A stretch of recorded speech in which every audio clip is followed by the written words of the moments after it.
Hey guys, in this video I'm going to show you how to change the battery in this key fob here. And for me, this is a 2006 Chevy Colorado key fob. So stick around. Okay, so let's get into this. So we're going to take a look at this key fob here, and as I rotate it around, you can see that there's a little notch taken out right in here. Okay, and I don't have to take this ring off. That's not going to bother us.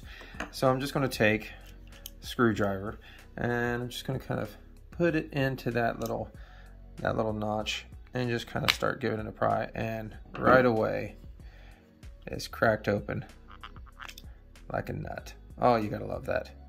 And there's our battery.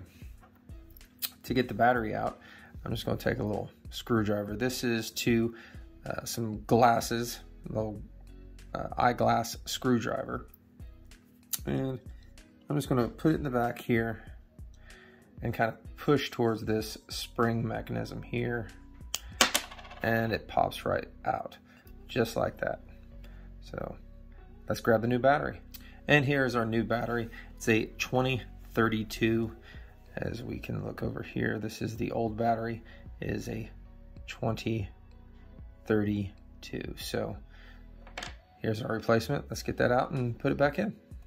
Okay, so here is our nice fresh new battery, and we're going to take our key fob. The cool thing about this one is it shows the plus side down, so we can see that this is the plus side right here. And what I'm going to do is I'm going to kind of angle this down just like this, and then I'm going to push into that spring mechanism right there. Okay, so push down and it pops right in. Flip this over. Just kind of align everything and push it together, and that's it. So what do you say we give this a try and see if this works? All right, so here we are for this. Let's give it a try.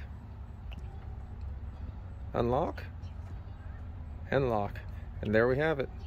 Our brand new battery works in the key fob. So guys, appreciate you guys watching, appreciate you liking and sharing and subscribing and all of that good stuff. So thanks for watching. I'll see you guys next time.